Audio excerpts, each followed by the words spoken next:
부자 되는 맥스TV의 맥스데디입니다. 오늘 보여드릴 내용은 저번 편에서 좀 이론에 중점을 두고 말씀을 드렸던 부분이 있어서 오늘은 좀 주변에서 가볍게 생각하면서 가볍게 보면서 재테크에 활용을 할 수 있는 수단에 대해서 좀 말씀드리고자 합니다. 보통 재테크를 공부하거나 이럴 때 많이 얘기들을 하는 게 뉴스를 많이 봐라, 경제 관련된 서적들을 많이 봐라, 재테크 관련된 서적들을 많이 봐라 라고 많이 얘기들을 하죠. 이런 뉴스나 이런 책들을 꾸준하게 보는 거는 전체적인 경제를 보는 시각을 길러주고 전체적인 큰 틀을 짜주는 데 있어서는 굉장히 큰 도움이 됩니다. 하지만 이런 책이나 뉴스에서 나오는 기사들은 약간 후행해서 만들어지는 성향이 있습니다. 이미 뉴스에 나오고 책으로 만들어져서 나오기 시작하는 시점은 이미 늦은 거죠. 그래서 제가 조금 추천드리고 싶은 거는 이런 뉴스나 책들을 꾸준하게 보면서 기본적인 지식이나 큰 흐름을 파악하는 거에 대해서는 좀 알 필요는 있지만 우선은 좀 주변을 주의 깊게 둘러보라고 좀 조언을 드리고 싶습니다. 국가부도의 날에서도 유아인이 가장 먼저 경제 위기를 알아차렸던 거는 라디오 사연이었죠. 저도 비슷하게 계속 주변을 살펴봐야 된다라고 생각을 하는 사람입니다. 예를 들면은 서점에서 가장 많이 팔리고 있는 베스트셀러 목록들, 아니면 지금 좀 여기까지 얘기하기는 비약이 좀 클 수도 있지만 그 당시에 유행하는 노래들. 왜냐면은 경기가 부양이 돼서 굉장히 즐거울 때는 밝은 노래들이 많이 인기가 많습니다. 하지만 경기가 침체되고 뭔가 힘들어지게 되면은 발라드나 좀 슬픈 노래들이 많이 유행을 하게 되고요.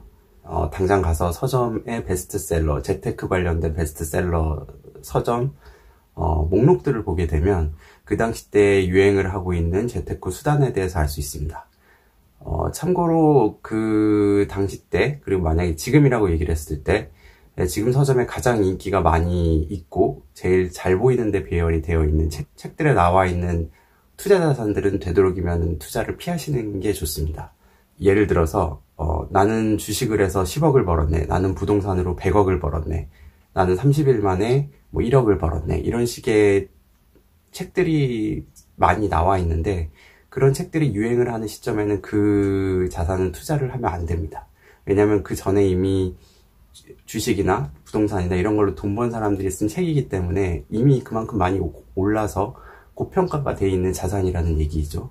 제가 저번 회에서 말씀드렸던 코스톨라니의 계란 모형을 바탕으로 판단을 해서 그 유행하는 투자 자산, 그 다음에 올 투자 자산을 좀 관심 있게 보면서 투자를 한다면 실패 확률이 굉장히 낮아질 수 있는 투자를 하실 수 있을 겁니다. 예를 들면은 1990년대 말에 IT 버블이 일어났을 때에도 주식으로 돈 벌었다는 책들이 굉장히 많이 나왔었습니다. 그러고 나서 IT 버블이 꺼지면서 주식으로 폭망한 사람들이 굉장히 많이 나왔었죠. 비트코인이 얼마 전에 작년 초에 굉장히 유행을 했었죠. 2007년 말부터 2018년 초까지 엄청나게 오르면서 관련된 책들이 굉장히 많이 나왔었습니다. 비트코인, 블록체인 이런 거 되게 많이 나왔었고, 그때 책들 보면서 투자했던 사람들은 2018년 중반 넘어가기 시작하면서 망한 사람들이 많죠. 그리고 2018년에 부동산으로 돈 번 사람들이 굉장히 많았었기 때문에 2018년에는 부동산 관련된 책들이 굉장히 많이 나왔었고요. 이런 예를 보면 잘 알 수 있습니다.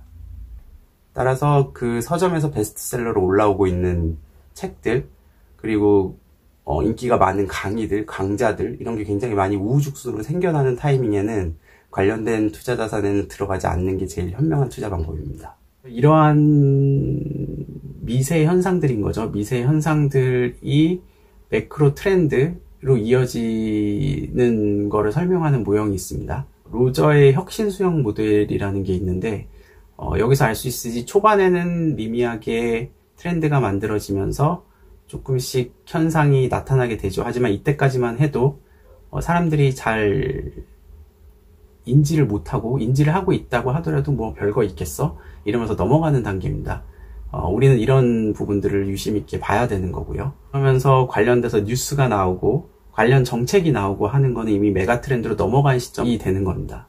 미세 트렌드가 1년, 길게는 5년, 6년에서 메가 트렌드로 자리를 잡기 시작하는 시점인 거죠. 이때는 이미 투자를 연계를 해서 생각하시려고 하시는 분들이 이미 늦은 시점이 되는 겁니다. 물론 위기도 이러한 걸로 판단을 할 수 있겠지만 돈을 벌 수 있는 투자 자산을 찾는 거에 대해서도 이러한 주변을 잘 살펴보는 관심은 큰 도움이 될 수 있습니다. 예를 들면 주말 농장이나 도시농업이 굉장히 많이 인기가 많아지고 있죠. 그리고 개인적으로 지금 아마존이라는 기업을 굉장히 유심하게 보고 있는데, 아마존이 이루게 되는 유통혁명이 만약에 일어나게 된다라고 하면은 사람들이 생활하는 생활 패턴과 주거 형태가 굉장히 많이 바뀌게 될 겁니다. 일예로 말씀을 잠깐 드리면, 아마존이 지금 추구하고 있는 거는 지금 쿠팡이나 마켓컬리 같이 집 앞으로 배달을 해주는 게 최종 목표가 아닙니다.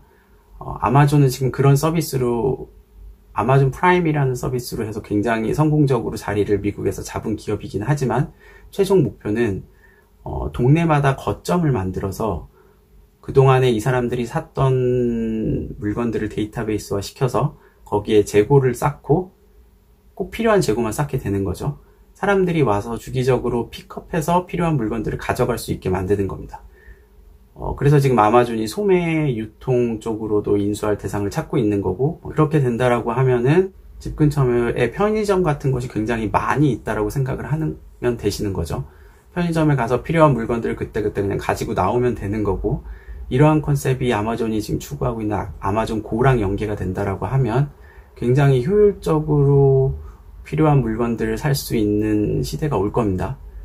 계산하느라 줄을 쓰지 않아도 되고, 필요한 물건 바로 들어가서 집어서 가지고 나오고, 물건을 굳이 주요한 것들은 고르지 않아도 미리 준비가 돼 있는 상황이 돼버리는 거죠. 기업 입장에서는 재고 관리가 굉장히 효율적으로 되게 되는 거고요. 인공지능을 활용한 재고 관리가 되기 때문이죠.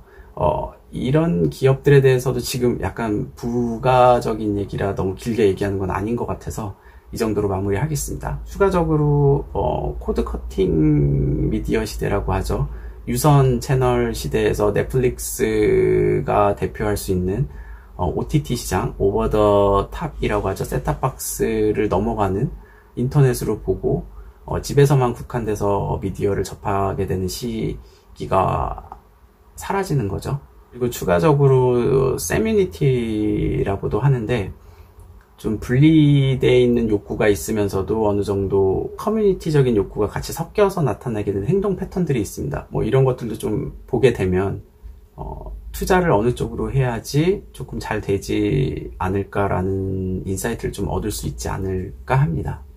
지금까지 시청해주셔서 감사합니다. 부자되는 맥스TV의 맥스데디였습니다. Alright. Okay.